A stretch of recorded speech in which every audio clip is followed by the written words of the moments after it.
الحمد لله الذي خلق السماوات والأرض وجعل الظلمات والنور ثم الذين كفروا بربهم يعدلون.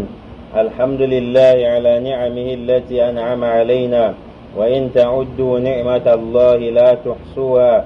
ومن أعظم النعم نعمة الإسلام والسنة. الحمد لله حتى يرضى، والحمد لله إذا رضي وبعد الرضا. الحمد لله الذي أكمل لنا الدين وأتمم علينا نعمته، والصلاة والسلام على رسول الله الذي أرسل رحمة للعالمين وأسوة للعاملين. بعثه الله إلى جميع الثقلين من الجن والإنس بشيرا ونذيرا، وداعيا إلى الله بإذنه وسراجا منيرا. أما بعد، إخوة الإيمان، اعلموا أن الإسلام هو السنة، والسنة هي الإسلام. عليكم بالسنة وعليكم بالعتيق. فلذا قال عمر بن الخطاب رضي الله عنه: لا عذر لأحد في ضلالة ركبها حسبها هدى، ولا في هدى تركه حسبه ضلالا. واعلموا أن السنة كما قال البربهاري رحمه الله تعالى هي الإسلام. واحذروا الجلوس مع أهل الأهواء والبدع في الدين، هم أهل الأهواء والمرض والزلل. وكان ابن مسعود رضي الله عنه يقول: الاقتصاد في السنة أحسن من الاجتهاد في البدع، وكل بدعة ضلالة، وإن رآها الناس حسنة، كما قال عبد الله بن عمر رضي الله عنه. ويؤيده قول الإمام مالك رحمه الله، حيث قال: من ابتدع في الإسلام بدعة يراها حسنة فقد زعم أن محمدا صلى الله عليه وسلم خان الرسالة، لأن الله يقول: اليوم أكملت لكم دينكم إلى آخر الآية. فما لم يكن يومئذ دينا فلا يكون اليوم دينا. وقال الشافعي رحمه الله: لأن يلقى الله العبد بكل ذنب ما خلا الشرك بالله خير من أن يلقاه بشيء من هذه الأهواء. واعلموا أن علماء أهل السنة يحذرون الناس عن مجالسة أهل البدع والأهواء، لأنهم عندهم جرثومة يمنع عن فهم القرآن والسنة. وقال فضيل بن عياض رحمه الله تعالى: إذا رأيت رجلا من أهل السنة فكأنما أرى رجلا من أصحاب رسول الله، وإذا رأيت رجلا من أهل البدع فكأنما أرى رجلا من المنافقين. وقال أيضا رحمه الله: من جالس صاحب بدعة لم يعط الحكمة. وقال أيضا رحمه الله: لا تجلس مع صاحب بدعة فإني أخاف أن ينزل عليك اللعنة. وقال أيضا رحمه الله: من أحب صاحب بدعة أحبط الله عمله، وأخرج نور الإسلام من قلبه. فكأنه والله أعلم أراد هنا أن يبين حكم من أحبهم، كما قال تعالى: من أحبهم كفرا بقوله تعالى: اليوم أكملت لكم دينكم. وقال أيضا: من جلس مع صاحب بدعة ورثه العمى. وقال أيضا: إذا رأيت صاحب بدعة في الطريق فجز، إذا رأيت صاحب بدعة في طريق فجز في طريق غيره. وقال سفيان الثوري رحمه الله تعالى: من أصغى إلى صاحب بدعة خرج من عصمة الله ووكل إليها، يعني إلى البدع. الحمد لله, nous louangeons Allah Azza wa Jal, Allah qui mérite d'être loué, Allah qui a créé les cieux et la terre, il a établi les ténèbres et la lumière. Allah qui a un seul chemin qui mène vers lui, qui est le chemin de Allah a dit. Le prophète alayhi salatu wa salam, il a dit, ça se limite là. Nous louangeons Allah Azza wa Jal, sur tous ces bienfaits qui nous a comblés avec. Car si on se met à dénombrer les bienfaits d'Allah Azza wa Jal, on ne va pas arriver jusqu'à sa fin. C'est lorsque tu es dans des situations difficiles que certaines choses que tu vois que c'est simple, en ce moment tu ressens que c'est un bienfait d'Allah. Comme par exemple le gaz qui sort du ventre. C'est quand tu es couché à l'hôpital, les gens veillent. On a mis l'oxygène sur toi, les gens veillent, on attend à ce que tu pètes, que tu connais cette bonté du gaz qui sort souvent de ton ventre. Il y a plusieurs bienfaits d'Allah sur nous, parmi lesquels lorsque le fils d'Adam éternue, tout ceci, ça fait partie des bienfaits d'Allah qui sont grandios. Imagine un petit peu si tu veux éternuer, la respiration est bloquée, ça peut même te tuer. Les savants ont interprété en disant, quand tu es en train, de respirer, il y a certains gaz qui s'amassent dans ta tête, donc la seule façon d'expulser ce gaz rapidement, c'est lorsque tu éternues. C'est la raison pour laquelle quand tu éternues, tu dis Alhamdulillah. Tu loues Allah Azzawajal à travers ce bienfait. Si on se met à compter les bienfaits d'Allah, on ne peut pas conduire jusqu'à arriver à sa fin. C'est énorme sur nous. Seulement les bienfaits de la marche, les bienfaits de la vue. Il y a des gens qui n'ont jamais vu le bas monde. Avec leurs yeux, ils ne savent pas si c'est noir, c'est blanc ou bien c'est rouge. Mais nous, on a les bienfaits de la vue. C'est quand un œil se perce, tu vois bizarrement que tu reconnais, ce bienfait-là, ce n'est pas remplaçable. C'est quand tu as mal à l'oreille, tu n'entends pas bien, il y a le puits qui sort de ton oreille, que tu t'en rends compte que seulement entendre, c'est un grand bienfait d'Allah.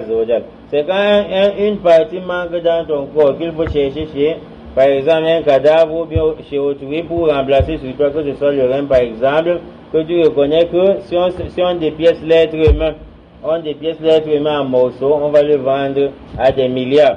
Donc si on se met à compter les bienfaits d'Allah, on ne peut pas arriver jusqu'à sa fin.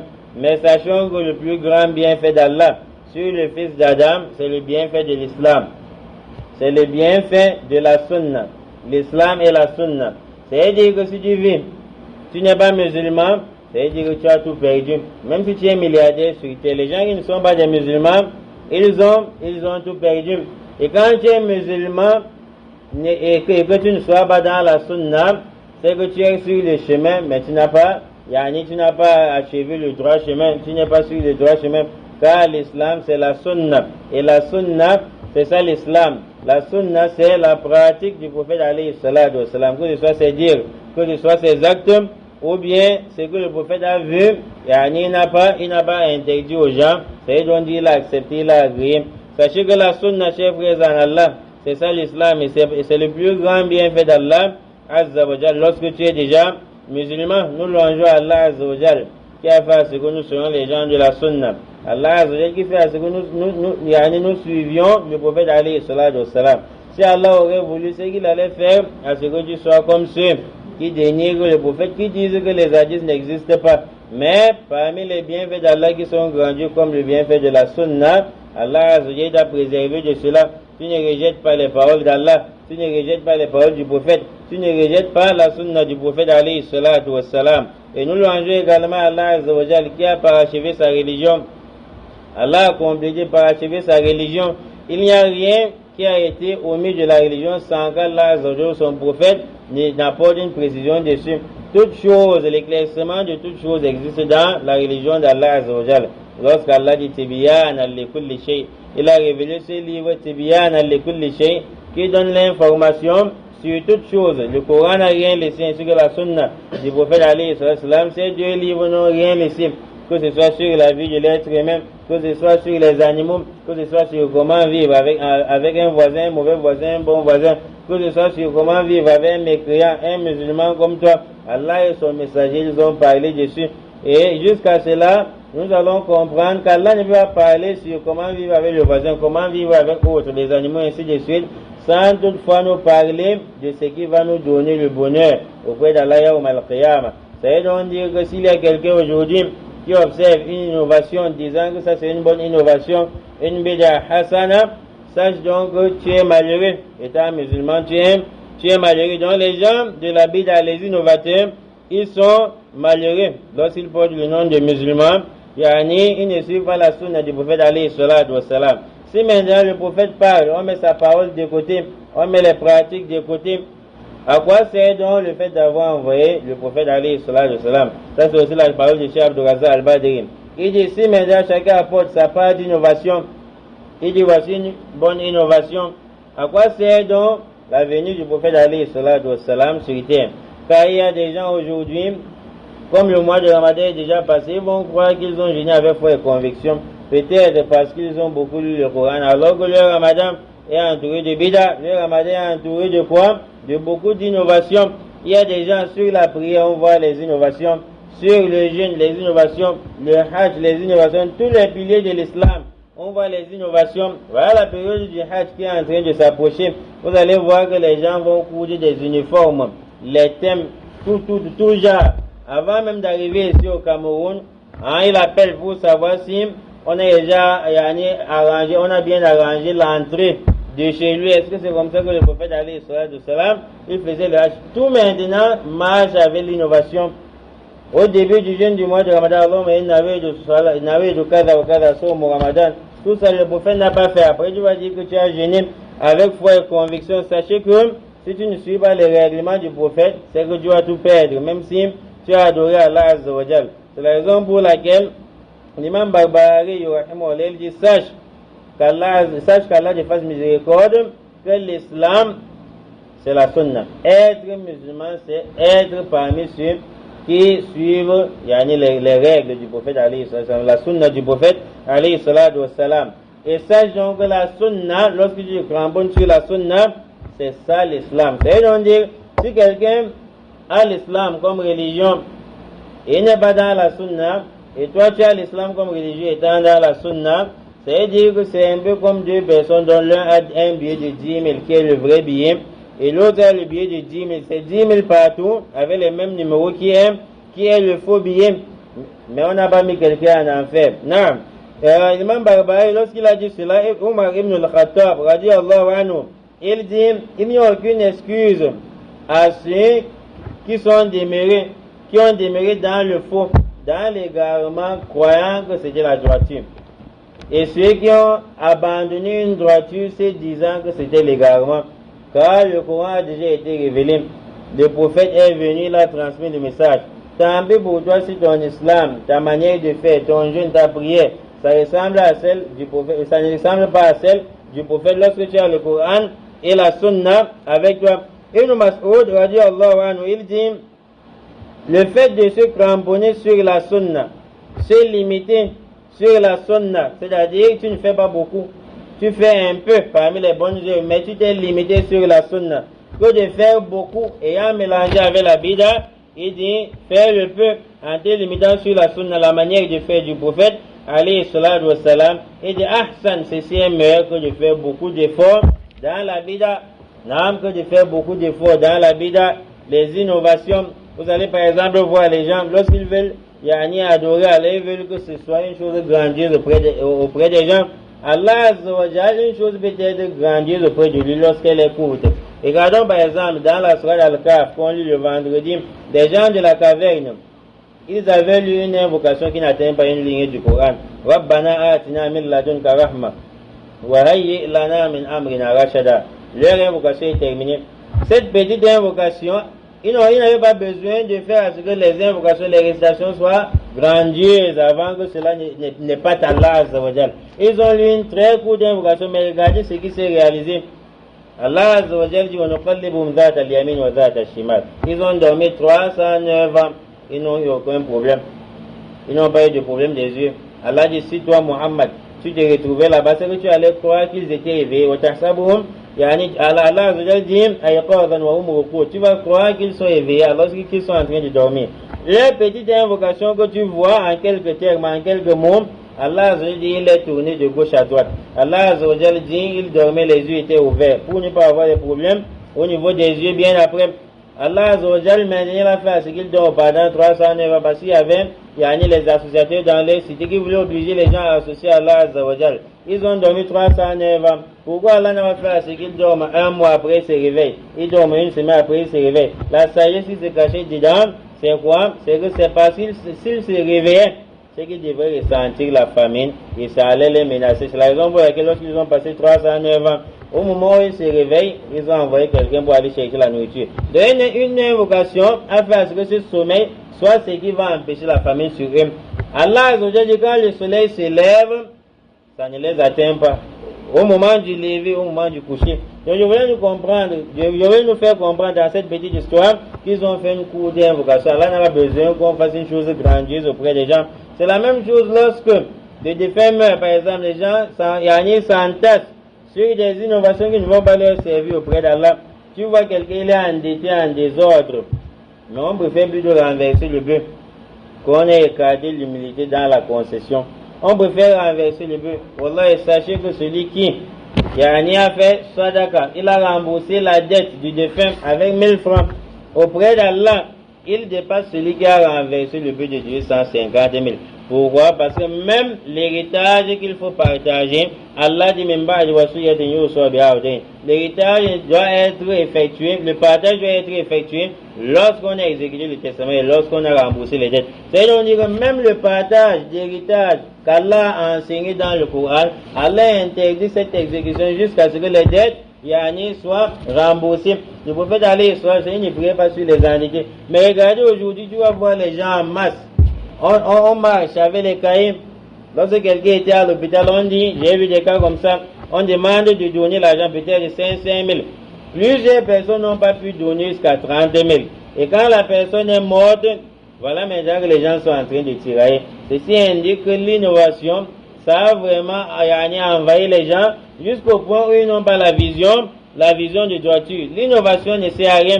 C'est la raison pour laquelle nous Mas'oud dit, le fait de se limiter sur la sunna, tu travailles, tu mets en application les recommandations d'Allah à 2%, c'est meilleur que de faire beaucoup d'efforts. Dans la bida, dans des innovations, en faisant cela à 90%. Imam Malik dit, celui qui apporte une innovation dans la religion, donc d'après toi tu vois cette innovation, quelle est une bonne innovation, ça ne fait rien. C'est que tu as certes cru sur le fait que le prophète Muhammad alayhi salam, il a transmis le message et il a caché l'autre. Il a transmis le message, il a caché l'autre, donc c'est toi aujourd'hui qui verras que ceci est meilleur dont le prophète n'avait pas enseigné.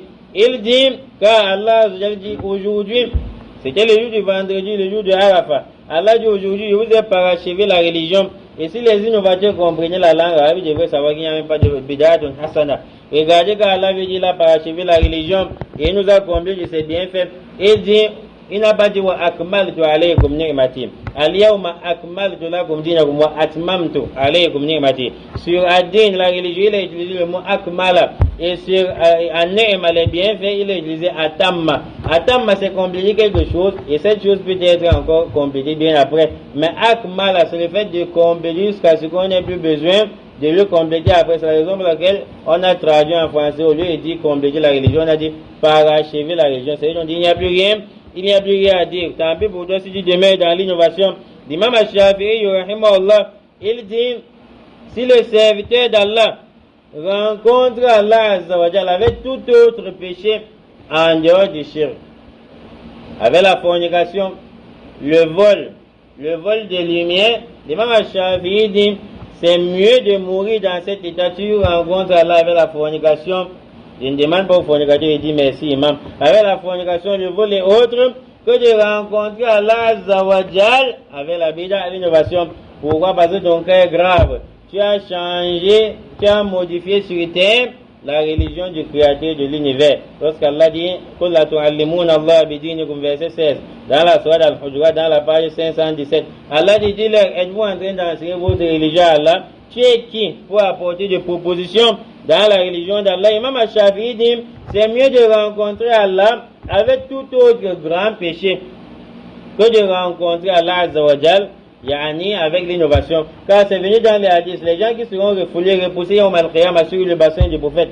On n'a pas dit forcément le fornicateur, on n'a pas dit forcément le voleur, on n'a pas dit forcément celui qui tombe dans d'autres muharramat, mais on a seulement extrait les innovateurs. C'est-à-dire que leur cas est grave auprès d'Allah Azzawajal. Fudayl ibn Iyad, sachez donc que d'après les paroles de Fudayl ibn Iyad, vous allez constater que ça va dans le même ordre d'idée des paroles des savants contemporains. Lorsque les savants contemporains nous interdisent de nous asseoir avec les innovateurs. Hunaka tafsil. On doit comprendre sur deux volets. Si on s'assoit avec les innovateurs en leur prêchant, on s'assoit avec les innovateurs en leur enseignant l'islam, la sunna, ce cas est différent avec le cas de s'asseoir avec les innovateurs dans le but de les réconforter, dans le but d'être un pilier pour eux, dans le but de les écouter. C'est la raison pour laquelle Fudayl ibn Iyad, il dit, rahimahullah, il dit إذا رأيت رجلا من أهل السنة فكأنما أرى رجلا من أصحاب رسول الله. Fudayl ibn Iyad dit, lorsque je sors de chez moi par exemple, je vois un homme qui est dans la sunna, sa manière de s'habiller comme un salafi. Tu vois sa barbe comme celle des envoyés d'Allah, parce que la barbe c'est venu dans le Coran, dans la sourate Torah, dans la page 318, verset 94. Moussa alayhi salam, il a tiré Aaron par sa barbe. Qala ya ibn umma, la ta'khudh bi lihyati wa la bi ra'si. Il a dit au fils de ma mère, ne me tiens pas ni par la barbe, ni par la tête. Et nous savons qu'on ne peut pas arrêter une barbe qui n'est pas longue. C'est donc dit même depuis l'époque de Moussa alayhi salam, son frère Aaron, il avait la barbe. Tant pis pour toi si tu ne ressembles pas au prophète alayhi salam sur la barbe.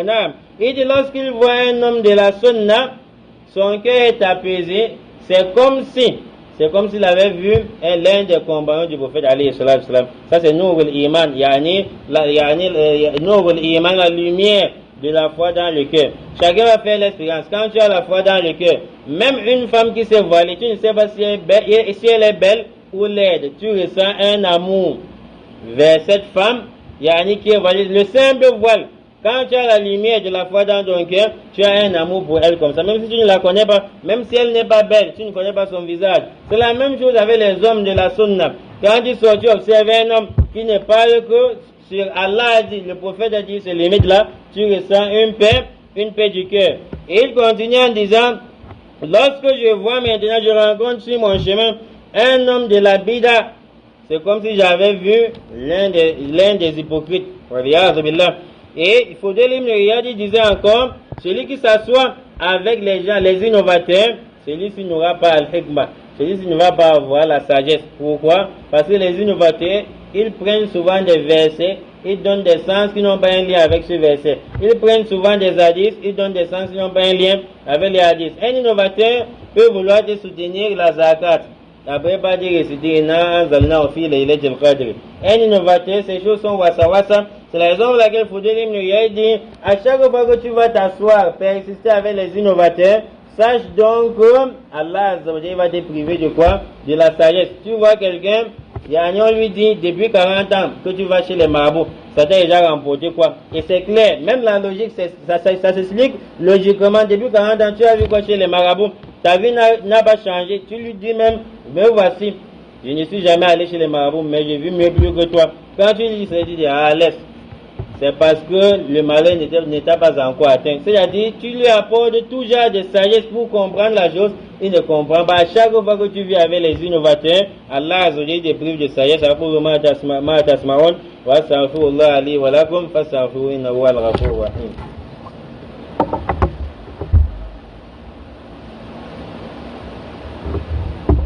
الحمد لله رب العالمين والصلاة والسلام على مبعوث رحمة للعالمين سيدنا وحبيبنا محمد وعلى آله وأصحابه أجمعين وبعد. Nous continuons en disant, Wallah, chers frères en Allah, l'innovation c'est la maladie qui peut gâter les actes d'adoration.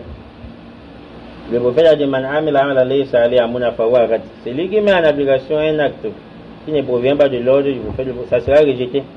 Un autre hadith, man ahdatha fi amina hadha ma laysa minhu fahuwa rad. Si tu arrives sur un acte d'adoration, tu ajoutes pour toi là-bas, le prophète dit ça sera rejeté. Et j'ai peur de voir yawm al-qiyamah comment les prières sont rejetées. Les jeûnes sont rejetés à cause des innovations qu'on a mélangé le jeûne avec, qu'on a mélangé la prière avec. Allahumma inna de salat de zuhr et farida. Allahumma inna de sawm ou ramadan. Tout ça. Le prophète n'a pas réussi. Il y a les kutub sita, les 6 livres de hadith et d'autres qui vont s'associer à ceci. Montrez-nous où ça se trouve. Il n'y a pas. Mais les gens vont lire.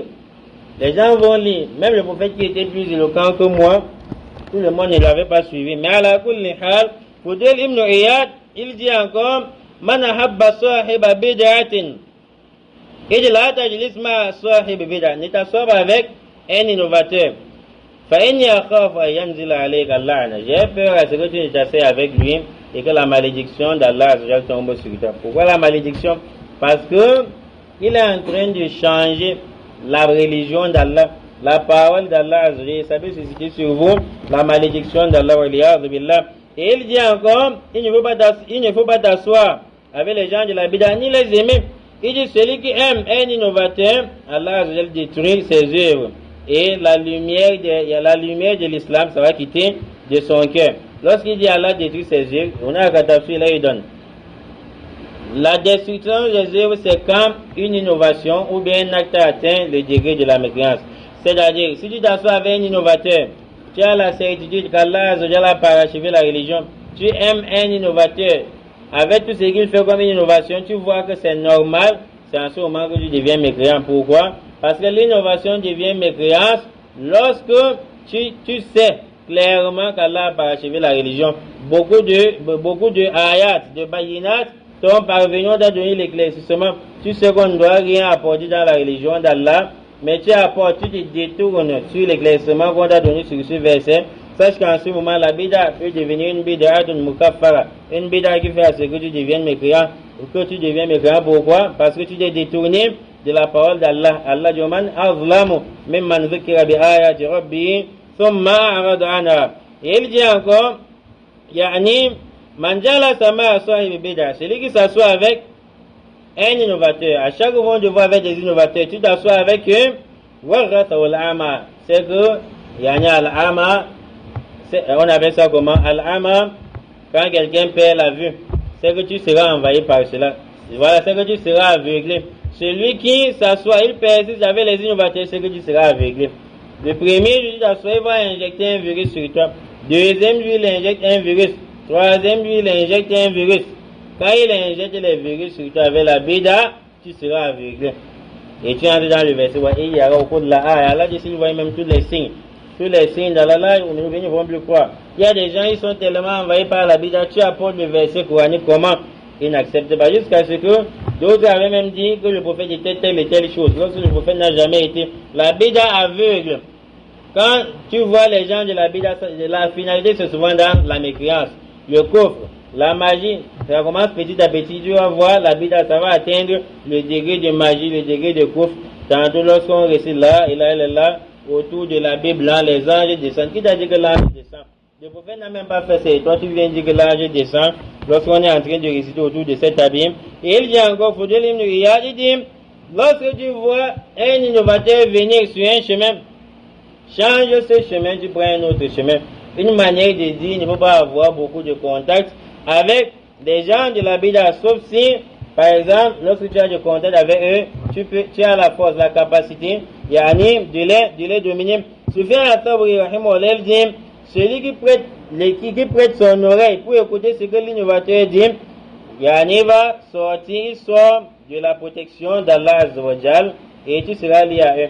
Quand tu prêtes seulement ton oreille pour écouter ce que les innovateurs disent, sache que tu vas sortir de la protection d'Allah. C'est-à-dire que c'est facile pour toi d'abandonner le droit chemin. C'est la raison pour laquelle les salafis ne mettront pas le combat. Inch'Allah, il y avait l'un des salafs à la kulli hal. Lorsqu'on veut lui réciter le Coran, un innovateur veut lui réciter le Coran. Il ne veut pas comprendre. On lui dit, mais il récite le Coran qui est la parole d'Allah. Il dit non. Il dit que j'ai peur à ce que l'innovateur ne me récite cela. Après, mais un virus dedans, ça me perturbe tout au long de ma vie. Combien de fois avions-nous vu des gens qui récitent un verset coranique qui n'a pas un lien avec la Bible et soutient avec cela? Un jour, je me rappelle, lorsqu'on était en train de lire l'histoire de Moïse, on dit Waz Kourou. Quelqu'un a dit, Mahalam, ça ce n'est pas le dalil du Zikiri dans le Coran. Est-ce que Waz Kourou, c'est un lien avec le Zikiri? Donc, quand tu es avec les innovateurs, tu es aveuglé. Un verset qui n'a même pas un lien, tu vas prendre cela pour soutenir. Jusqu'à ce que certains vont même dire que cela de le faire est dans le Coran. C'est-à-dire qu'ils sont à l'aise lorsqu'ils le disent. Et quand tu vois les détails, Allahumma salli ala Muhammad al-Fatih, que Allahumma existe dans le Coran, par exemple, Allahumma malik al-mulk, salli, existe dans le Coran, c'est comme ça que le prophète a enseigné. La abadan, ça c'est la bida, chef Allah, ça c'est la bida, salatul Fatih, c'est la bida. Et je vais chuter en disant que, sachez donc qu'il n'est pas permis en islam de faire l'éloge des gens de la bida, des innovateurs. Il n'est pas permis de faire l'éloge des innovateurs. Pourquoi? Parce que premièrement, c'est que la base des innovateurs, c'est le mensonge. Et les innovations peuvent les amener dans le coffre. Si vous voyez l'islam qui est mélangé aujourd'hui, où on accepte tout en islam qui n'existait pas auparavant, sachez que c'est à cause des innovateurs. Ils sont parmi les pires créatures d'Allah Azzawajal. On va voir par exemple certains qui sont par exemple des imams. L'innovation commence petit à petit et subitement ou bien notre Seigneur dans les cieux, que ton nom soit sanctifié. Ça sort de la bouche de l'imam. Ceci ne devrait pas avoir lieu. Ça ne devrait pas avoir lieu. Et des vidéos qui circulent à force de persister avec les innovateurs et les gens qui ne sont pas les gens de la foi. On va terminer autrement. Et des vidéos qui circulent, un chrétien ou une chrétienne est en train de faire le doigt. Et les musulmans répondent Amen. On va tout voir. Et c'est l'innovation qui amène tout ceci. Un chrétien ou une chrétienne qui fait des doigts. Or, en islam, même, ce n'est pas permis qu'une femme parle devant les gens. Combien de fois faire le doigt? Aucun prophète n'a été une femme. Il n'y a aucune femme qui a été prophète ou messager. Même Mariam n'était pas prophète ou messager. Mais une femme, elle se place devant les gens, elle parle. Lorsque même la prière du vendredi, on n'a jamais vu, c'est interdit en islam de voir une femme qui fait khutbah aux gens. Même diriger la simple prière, mais pas diriger le doigt. Elle n'est pas chrétienne. Si elle dit que le Seigneur, quand elle dit Seigneur étant chrétienne, quand elle dit Seigneur appartenant à une autre religion, tu penses qu'elle fait allusion à Allah. Donc on voit les musulmans en train de tendre la main et ils vont soutenir. Ça c'est les conséquences de la bid'a. On termine avec cette parole de Fudayl ibn Iyad. Il dit Man azzama sahiba bid'atin faqad aana ala admi l'islam. Fudayl ibn Iyad dit celui qui valorise, qui fait les éloges d'un innovateur, c'est qu'il a participé à la destruction de l'islam. Tu vois quelqu'un dit mais mon frère ne refuse pas, on sait que les chiites ne sont pas sur le droit chemin. Mais les chiites là, Cheikh tel qui est chiite, il est fort, mais il a la science. Quand ils vont entendre ça, ça va les conforter dans l'égarement. Ce n'est pas permis de faire les éloges. Pire encore, en public, on ne fait pas l'éloge. Il y a ni des innovateurs. Parce que quelle qu'en soit la grande science qu'il a, il est ignorant lorsqu'il ne connaît pas la dans les théories. Et les savants ont même dit c'est interdit d'appeler un innovateur, quelle qu'en soit sa science, imam, lorsque dans sa science il n'y a pas les théories. Parce que imam, c'est celui qui est comme le modèle de la communauté. Quand il n'a pas les aqidah, ces paroles sont les paroles qui manquent de théories. Les savants disent ici on ne va pas l'appeler imam, on ne l'appelle pas imam. Sauf si on veut l'appeler imam pour le dénoncer aux gens. Lorsqu'on veut parler de lui, si on dit par exemple, si le nom de quelqu'un c'est Youssef, c'est un innovateur. Si on veut parler de lui, on dit Youssef a dit. Les gens peuvent ne pas comprendre. Ici, on a maintenant besoin de dire Imam Youssef a dit. Il dit celui qui fait l'éloge des innovateurs, il a participé à la destruction de l'islam. Et il dit وَمَنْ تَبَسَّمَ فِي وَجْهِ مُبْتَدِعٍ فَقَدْ اسْتَخَفَّ بِمَا أَنزَلَ اللَّهُ عَزَّ وَجَلَّ عَلَى مُحَمَّدٍ. Il dit celui qui sourit, c'est-à-dire quand tu rencontres un innovateur, tu souris, tu ris ou bien tu souris, tu montres un visage de fierté comme si nous on faisait le vivre ensemble. Sache donc que tu as humilié ce qui a été révélé au prophète. Tu as humilié la sunna du prophète. Il ne pratique pas la sunna, il rejette la sunna. Et quand tu es avec lui, tu lui donnes l'image d'une personne qui fait le vivre ensemble. Ça, c'est déjà permis en islam. Il dit وَمَنْ زَوَّجَ كَرِيمَتَهُ مِنْ مُبْتَدِعٍ فَقَدْ قَطَعَ رَحِمَهَا. Celui qui prend sa fille aimée, il donne en mariage à un innovateur, c'est qu'il a rompu le lien de parenté de cette fille. Rompu le lien de parenté veut dire quoi? La fille musulmane devrait épouser un homme qui pratique le kitab et la sunna. Quand tu donnes à un innovateur, l'innovateur entre l'homme et la femme qui a le plein pouvoir, c'est l'homme. Quand la fille va accoucher des enfants, l'homme aura la capacité de virer ses enfants vers l'innovation. Et voilà comment les enfants qui pouvaient être croyants, ils ne sont plus dans la sunna. Et voilà comment ils vont chez les innovateurs. Tu as coupé ce lien. Voilà ce qu'on entend par coupure du lien. Il dit Lam yazal fi sakhatillah hatta yardi. Il dit scandale celui qui suit le cortège funèbre d'un innovateur. Celui-ci ne cesse pas d'être dans quoi? Dans la colère d'Allah Azzawajal. Surtout quand c'est une innovation qui sort de l'islam. Comme les innovateurs aujourd'hui, les innovations les ont produit jusqu'à la mécréance. On va s'arrêter là, on n'a pas plus de temps parce que Wallahu a'lam wa a'lam. Allahumma arina al-haqqa haqqan warzuqna ittiba'a. وارنا الباطل باطلا وارزقنا اجتنابه وارنا البدعة بدعة وارزقنا اجتنابه وارنا البدعة بدعة وارزقنا اجتنابه وارنا البدعة بدعة وارزقنا اجتنابه برحمتك يا ارحم الراحمين. ربنا آتنا في الدنيا حسنة وفي الآخرة حسنة وقنا عذاب النار. وآخر دعوانا أن الحمد لله رب العالمين.